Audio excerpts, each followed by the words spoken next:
world of Alan, a great war between the continents of Eberros and Algesh is forcibly brought to an end by the Tempest, a cataclysmic storm that rages over the surrounding oceans, a divide which serves both as salvation and doom. The adventurers known as Hydra seek the means to control the Tempest, but can they unite against adversity on all sides? Can they repay a debt to a friend?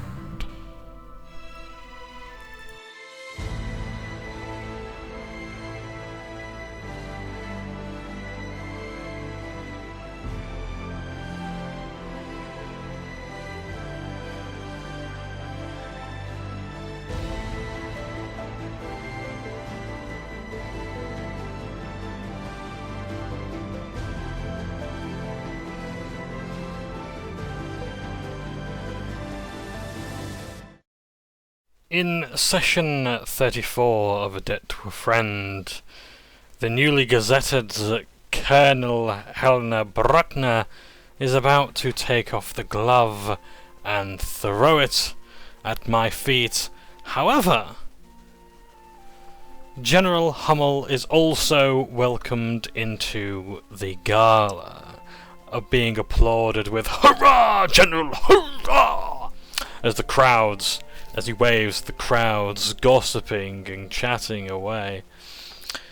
Magnus Cole, Captain Cole, tells us that the General is going to be having a meeting with like-minded fellows, and that perhaps I might be able to get a bit more information as I'm walking along. The Colonel is now stomping down the stairs, above to remove her glove to slam it down, when Tack thankfully steps in to intervene. Fully aware that he's now in his robes of the Raven Queen rather than his armour, he realises that if things do come to blows, he's not as heavily protected, and as well he feels different in his robes rather than the armour he is so greatly accustomed to. Cornelius looks around for celebrities amongst the nobles, and with a 10 perception he sees a couple of people he recognises, wealthy merchants, a few minor nobles, but nobody really catches his eye. There's a glorified clerk off in the distance, and there's someone called Glenn who he thinks he's seen. Everybody here at the gala has a snooty look, that this is their party, glad that the riffraff aren't present.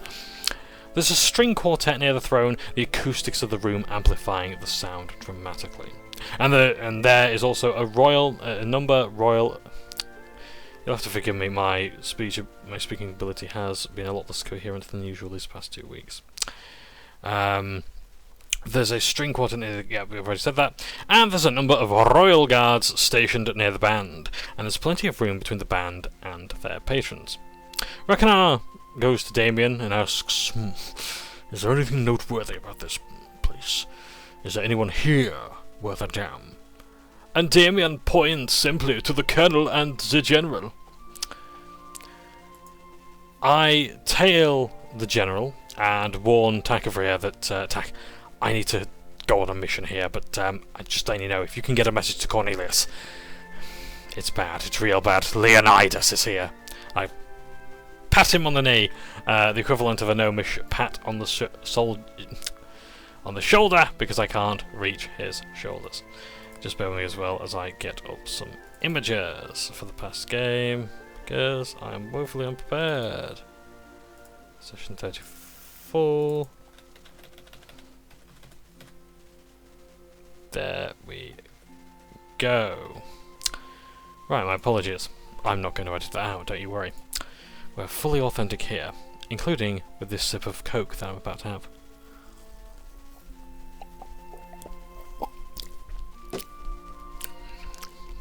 I needed that. Meanwhile, Cornelius has made his way to the band, and as soon as he gets there, he's met with "Ladies and gentlemen, if I may have your attention, our sovereign has arrived. Praise be the Queen." Resplendent in a navy blue uniform with golden epaulets, and a sash around her waist, she makes her way to the various onlookers as she waves as she makes her entrance. Cornelius is astonished and bows along with the others. The conversation picks up as she begins to mingle with the guests. The Queen is young. Her late father passed away to unfortunate circumstances, which in the next session I must ask about for my law notes, but has reignited an interest in the monarchy amongst the nobility. She's an effective stateswoman and has a lot of energy, throwing herself into speaking to a large number of assembled nobles. As I'm mesmerised, I feel a quick tap on my shoulder, and I see Captain Cole, who reminds me of my duty. And may I also welcome Blitz Handlinger,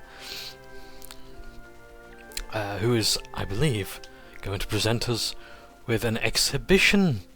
Isn't that nice, everybody? Blitz Handlinger brings upon his exhibition as the previous things in the centre, the exhibits of like the, I guess like conquests of the former empire and now kingdom, cleared away to the side and tucked into alcoves, and is walks into the room. And Blitz, I know, is a former colleague in the University of Drummouth and specialises in automatons. How lovely. Magnus and I walk out of the area, and a Banshee, one of Helena Bruckner's elite soldiers, nearly spots us, but we make our way further down into where the general is walking with other interested parties. We see some small rooms with people entering and leaving. Most we don't recognise, but we do see kingdom officers who also go in. One in particular is Lieutenant General Hans Glenn, and is the man Cornelius recognised earlier. A pencil pusher, but nobody particularly important. Magnus guides me to an antechamber where Privy Council is held, now in disguise, now in disuse, rather, with a viewing area just above. The Queen makes her way to the food, commenting on how good the spread is this year, with Maya and Anya stuffing with their stuff's mouth, trying to speak to her.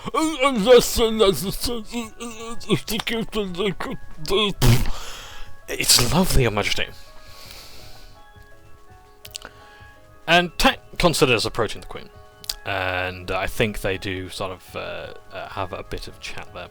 And Rakanau walks through the hallways trying to approach her, trying to listen into the conversation, but can't when uproarious laughter erupts and decides better of approaching. Cornelius sees Blitz followed by clockwork men, and is told to step back, in case they step on him. That's Blitz's voice for today. I apologise if it's terrible. We move to the area where, I should say, Captain Cole and I move to the area where we can see just what's going on, and we see someone pulling various drapes.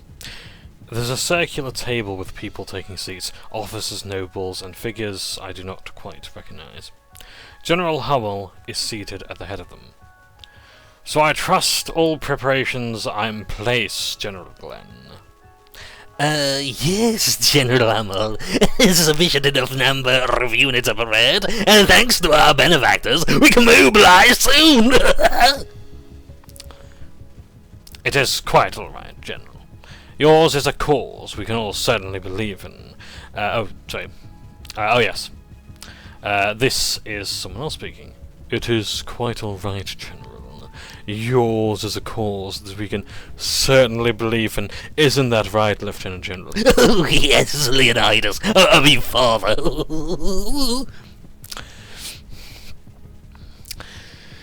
Well, I would well, Father, is there anything we can do further for you? Says Hummel. Well, I would appreciate the patronage to my orphanage. Such things are expensive, and my site in Greasemold has a superstitious eye upon it. I must ensure the Death Guard and their Doom Walkers look the other way. That is understandable, given the circumstances. I and the kingdom. Thank you. Alright. As for the rest of you, now that the Queen has presented herself, we shall see the show. We shall continue this in my estate in the next few weeks. We shall soon awaken to a new dawn. A noble dawn. Huzzah! With that, there is a uproarious cheer, but Leonidas remains still. And he turns to the viewing alcove. And there I duck my head and pull Captain Cole down with me. And he turns around. Father, Leonidas, what will you be doing next? I must return to Grease Mold. There is a pestilence that must be controlled. With that, everyone begins filing out of the room and rejoining the gala with the Queen. Cole and I talk, and we mention Leonidas and that General Glenn is the top logistics officer. They are responsible for every crumb, every sword, every cannon that belongs to Ostergarth. If anything goes missing, it's Lieutenant General Glenn knows all about that. At the exhibit call, Arch-Artificer Blitz bumbles about the royal expedition of the Kingdom Artifice. The clockwork soldiers that he brings on, chugging, moving around like that, he explains them.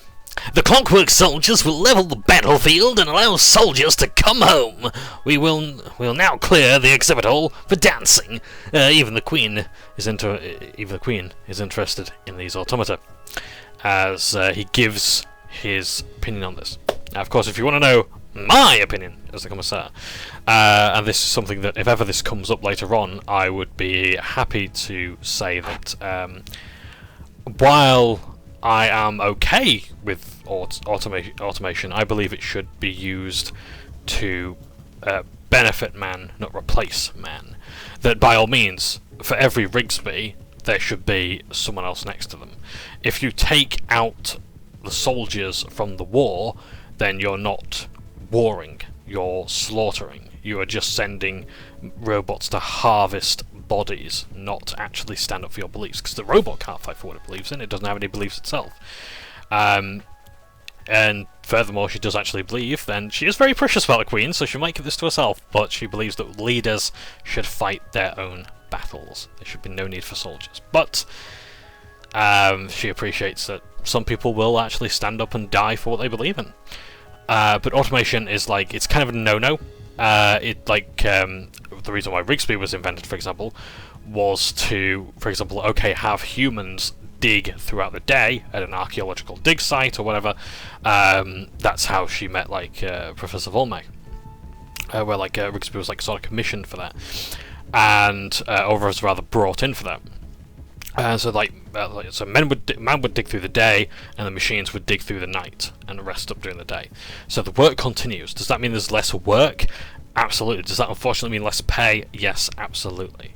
But she also believes as well that unfortunately she can't control the compensation that man might get where machines have replaced them. But that's not really something that she has any control over, which is rather unfortunate. But that's automation. So she's kind of against machines being used to this extent. If they're used to rescue people, they literally just grab the soldiers and just drag them to a safe place, that's something else entirely. That's fine. Using machines to get over over barbed wire, mines, things like that, like magical runes, that's one thing. Yeah, fine. If you want to use them as mine-clearing devices, that's absolutely fine. It's when they're fighting and have no will of their own and are replacing soldiers that the problems arise. So yeah, and you're going to see why things don't particularly work out.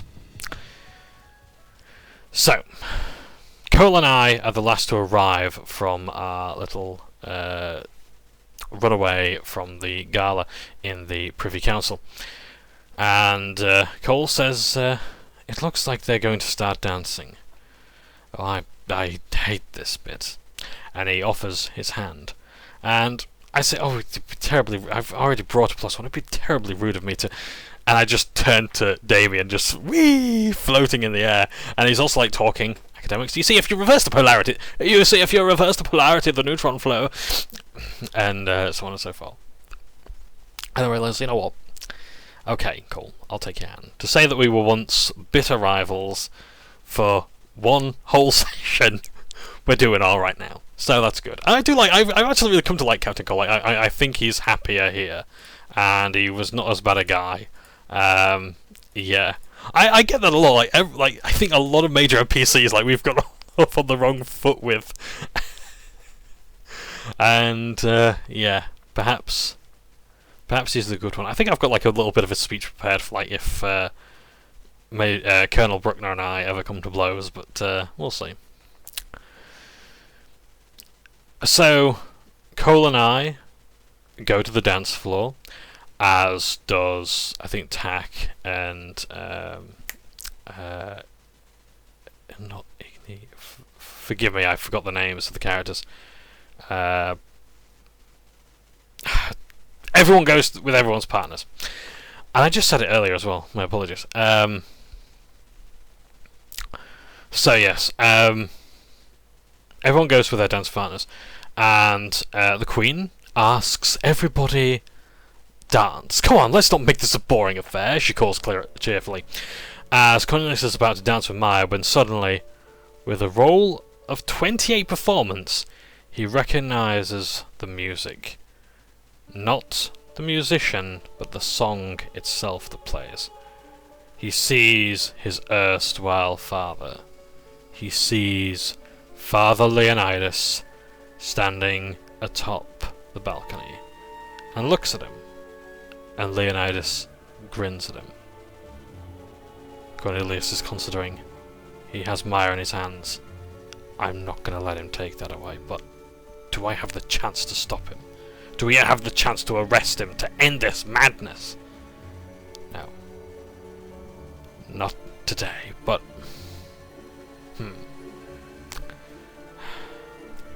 Roll for initiative! I challenge you to a dance-off. Hands off, no trash talk, no back walk. On the black top, just me, you, that's all. No cat calls, no tag teams, no mascots. Right now, dance off. Says Cornelius, deadly serious, and then redacts that. He's conflicted, but he stands his ground. In his eyes, he says, I'm going to fight you at the end of days. To the end of days, but not today. Leonidas mock bows him and exits stage left. People begin to dance, gossiping, spinning, swapping partners, and conducting businesses. This is a social dance, the dance of courts. And as Cornelius blinks, there is a figure in front of him. The Queen. So, are you going to tell me about this? These automatons? She asks, seeing Cornelius near Blitz. And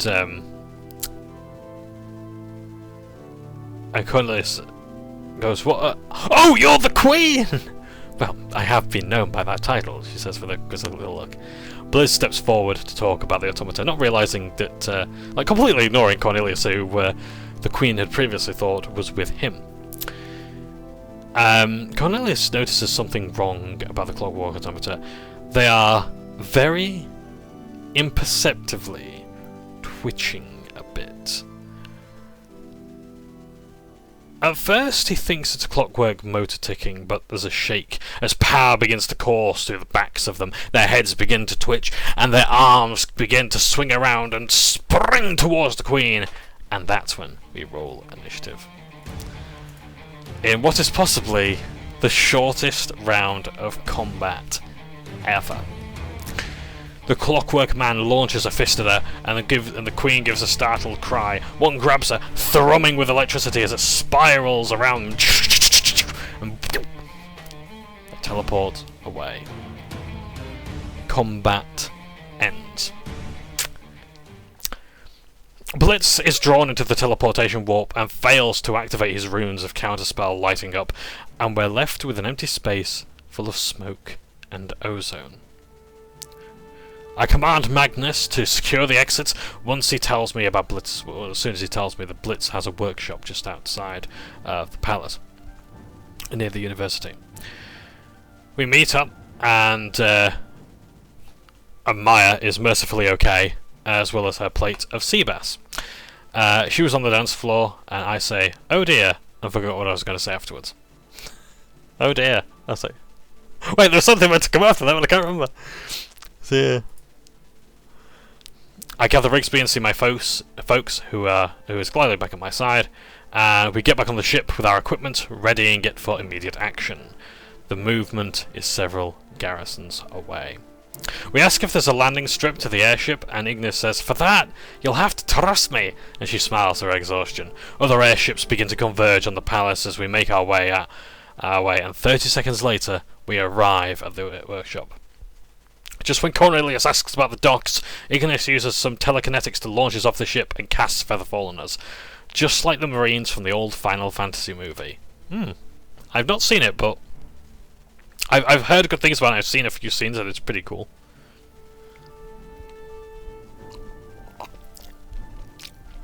Some of the more impressive CG at the time as well. We're now outside of Blitz's workshop, outside the University of Drummoth. Cornelius lands with a power pose and is about to smash the door open with his shoulder. He sees inside various automata in numerous stages of construction, along with a stench of noxious fumes and oils. There's offices, design studios and refineries around. He holds up his bolt thrower to his shoulder, aims, get down! He trips, and the bolt thrower launches and goes taut. It fires through through a door in one of the design offices and hits a bookshelf. He winds in the bolt and realizes that the book is not actually moving. He's pulling the bookshelf, but it's not coming down. It's coming to the side. And he's like, I knew that, and pulls the bolt out, loads it back in, and winds it back up.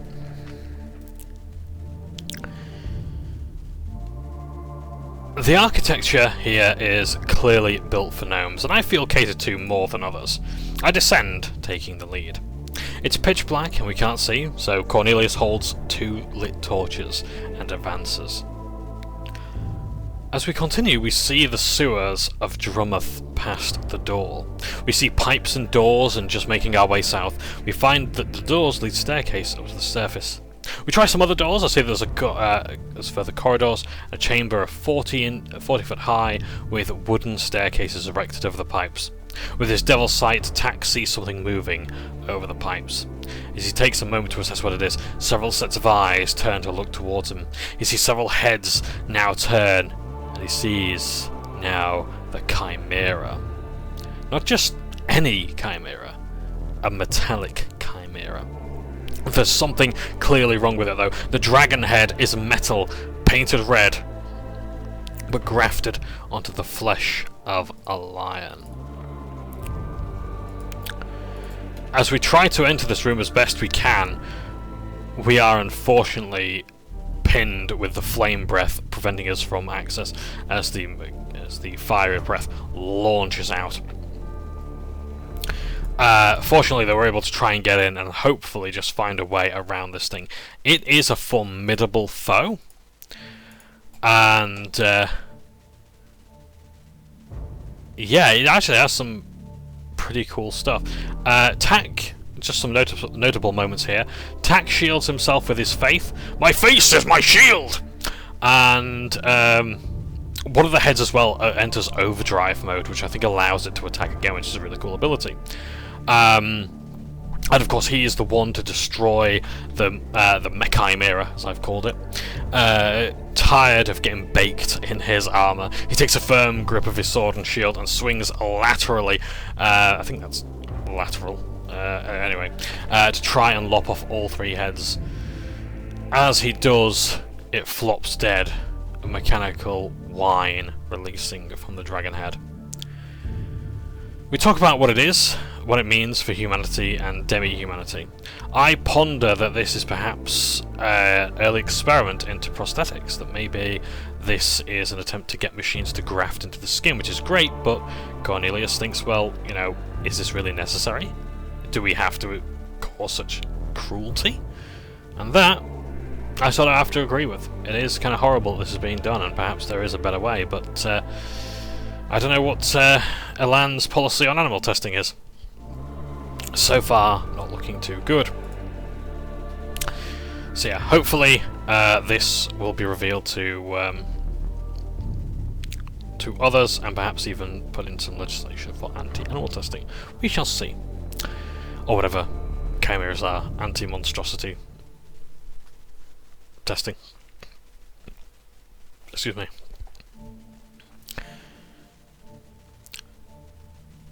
We continue now, and we spin a wheel which opens a door to the north, and behind it is a corridor with a sigil with the University of Drummond upon it.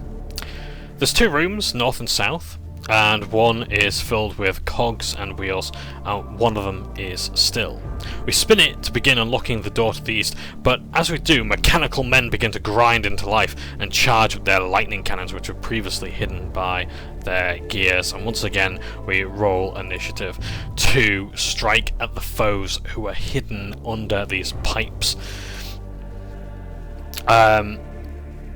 Ragnar, unfortunately, keeps getting knocked down by these mechanical giants, and I am able to climb onto one of them and rip out some gears and interact with interfere with the circuit boards and all that kind of stuff, reverse the polarity of the neutron flow, and shut the thing down.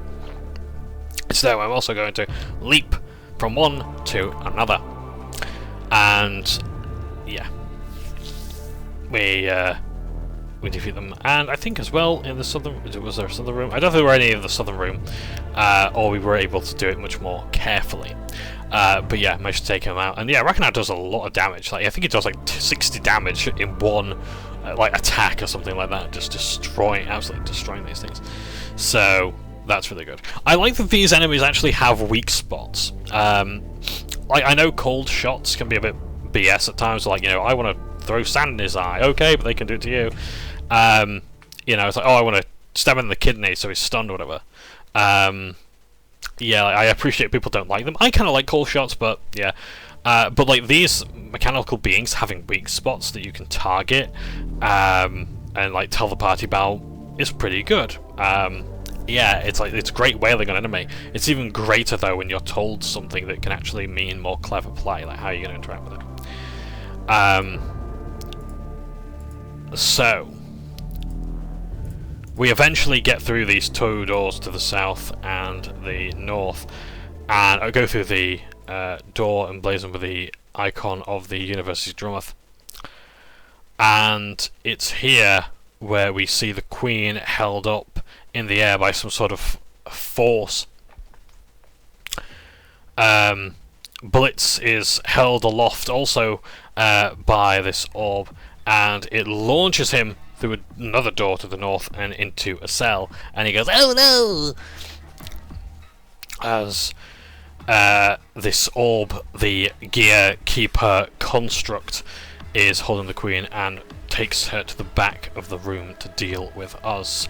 The Gear-Keeper construct is almost like it's a beholder. It's a floating orb thing that has, instead of like eye stalks, it has like scimitars and spears that it can launch at people as well. A very awesome enemy, like truly original, and yeah, really tough as well. This thing was badass. And like we actually managed to kill one of the 2 automata in addition to this thing. But yeah, notable moments, because I don't want to go through the entire thing. There was a lot to recap in these 2 sessions. Yeah, Ragnar is wailing on one of the automatons. Tak takes on the Gear-Keeper construct orb, and he actually uses his Eye of the Storm ability from the Hammer of Volmak to unleash the full power, dealing about 3d6 plus 2d10 lightning. like summoning a tornado and just booming, like absolutely wrecking this thing.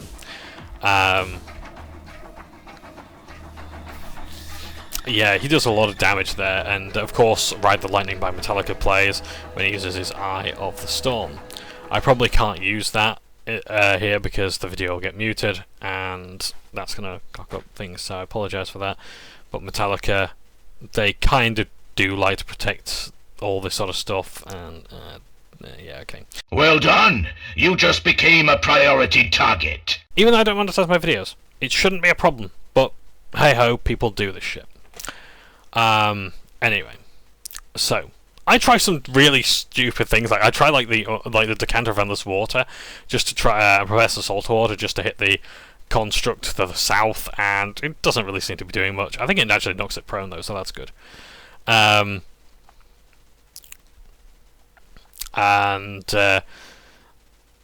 Yeah, I also try to shoot at the at this thing, but go for the queen.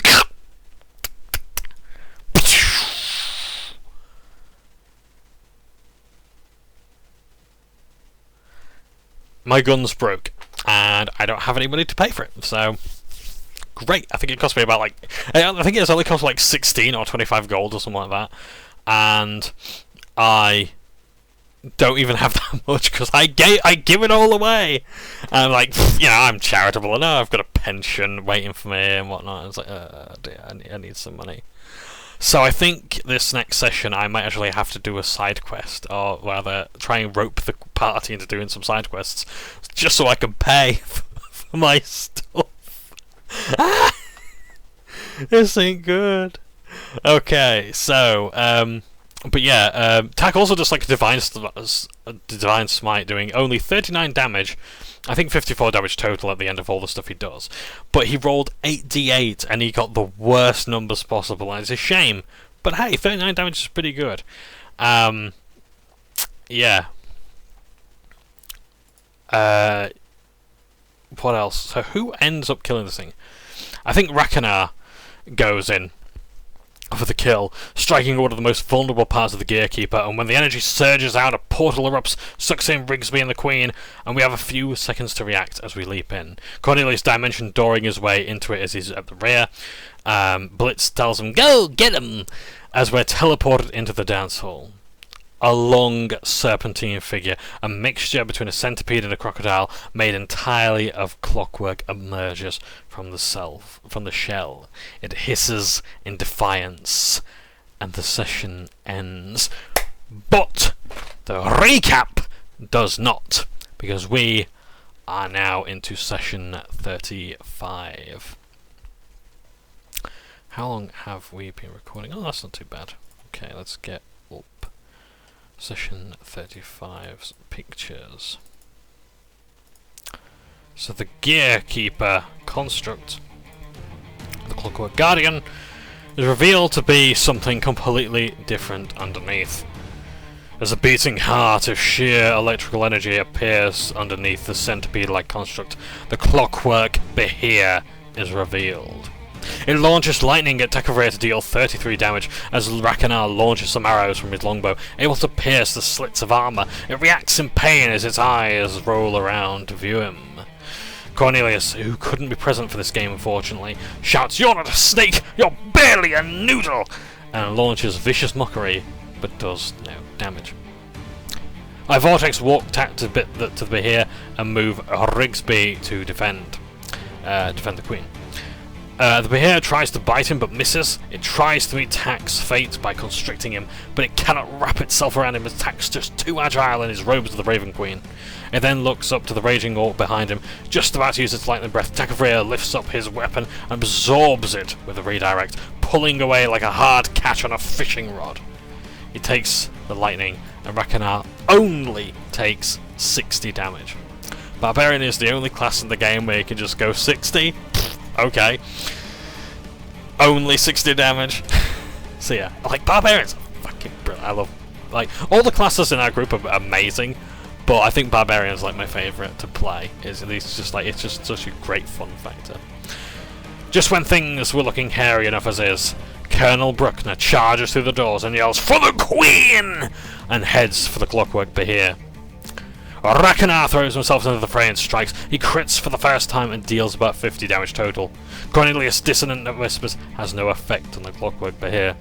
The Behir hurls its way back to the dance floor as one of the H.W.D.R.A appears from the side and says, "Now this is far more exciting than blooming negotiations!"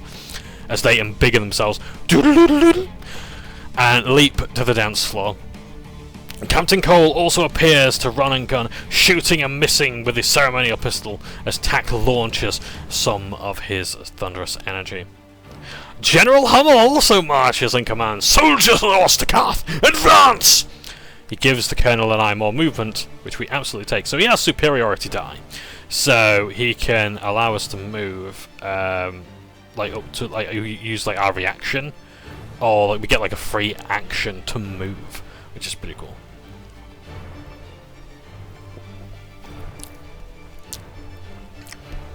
On my turn, I try to figure out the Clockwork Behir and can work, and realise that I can work at its brain with some of my Tinker's tools from where Takavir ripped it open.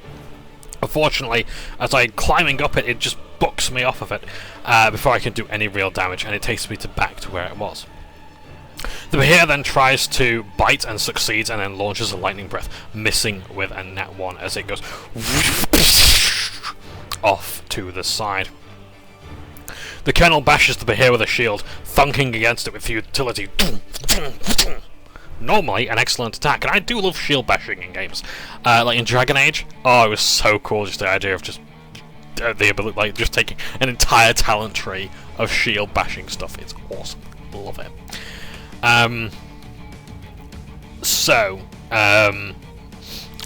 Ragnar pins the Behir down so I can climb aboard as Cornelius heals up the Queen. The H.W.D.R.A yell out, "Lay into him, boys!" and attack as one, with Ironbreaker dealing damage with his psychically imbued hammer, dealing 60 damage total. Tough not to crack this one! Captain Cole puts away his pistol and leaps from the banister and charges the Behir with 2 daggers drawn. His first attack hits and deals 8 points of damage, the second one clinking against the chassis. Tack shocks the creature now with a storm of lightning. The General yells out, "Now's your chance, Commissar!" "Now's your chance, Commissar!" I open up its circuitry and remove a gear with Tinker's tools, and I finish it by rushing into the electrical core of this thing, rugby tackling the exposed heart, and see a thunderstorm, the cloud its genesis. This is the eye of the storm. And as it's about to explode, I run out with the heart, which dissolves into a stream and cinder, and I look around, somewhat charred. I talk to the H.W.D.R.A, and they help me up.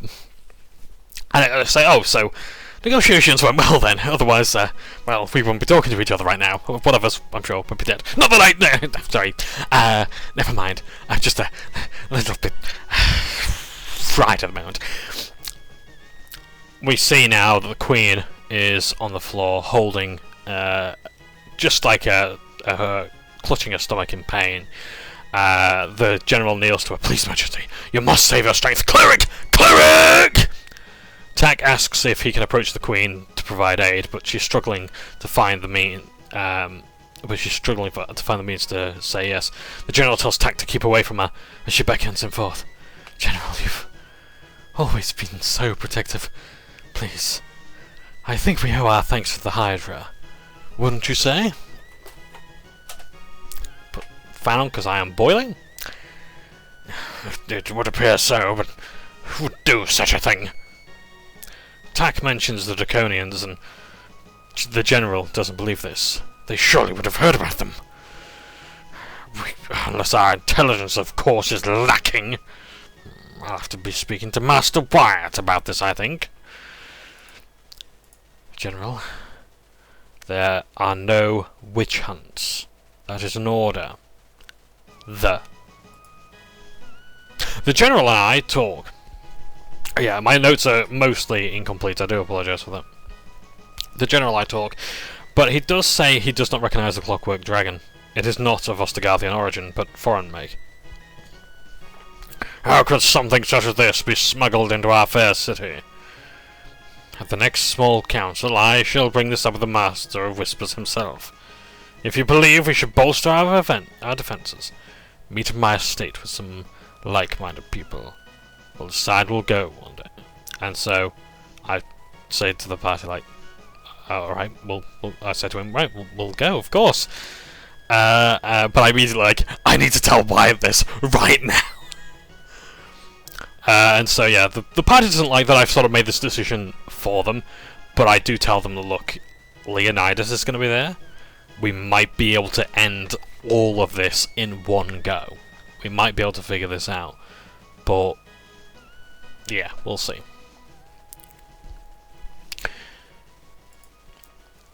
We consider our next move. H.Y.D.R.A suggests Blitz's office and we make our way there. As we leave, I see my parents, and H.Y.D.R.A meets the butcher.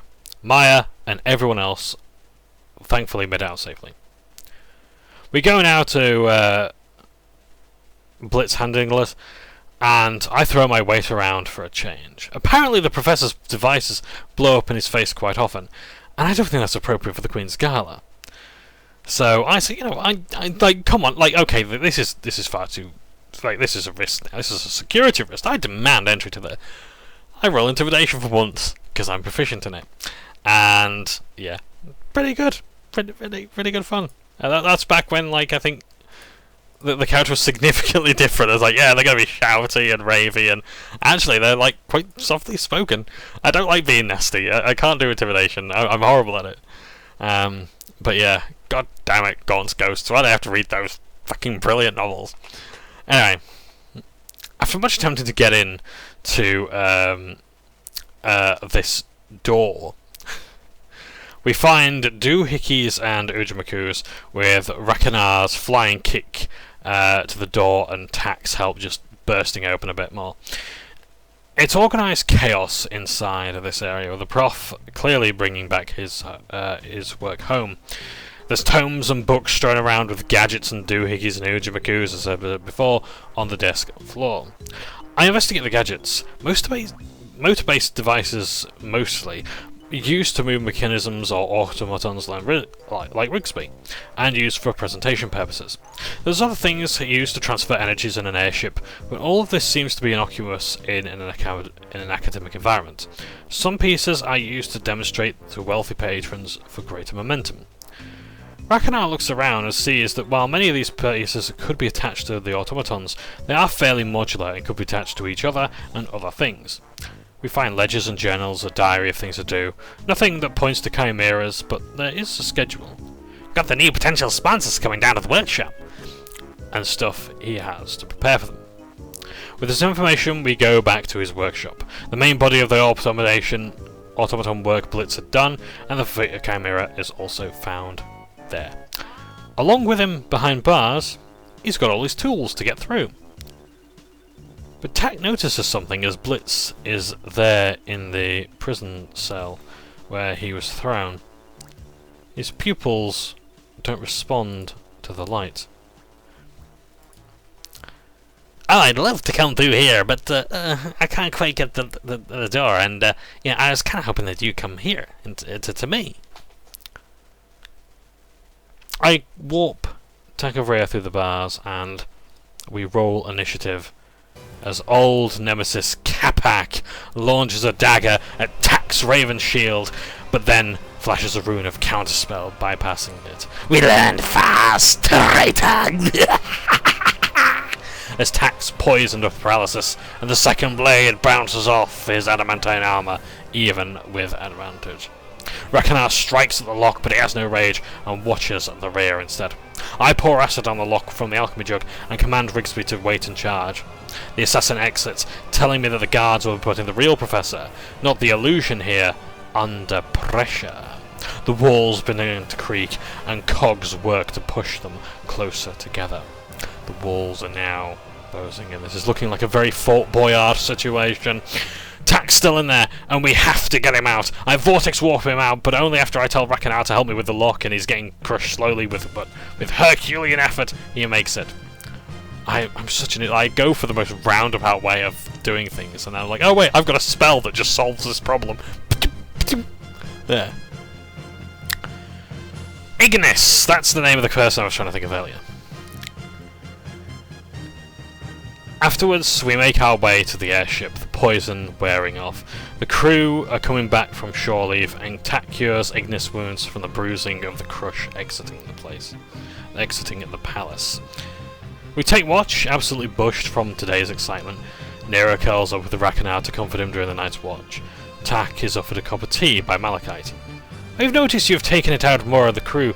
Have this tea. It's from herbs on the Sentinel Isles.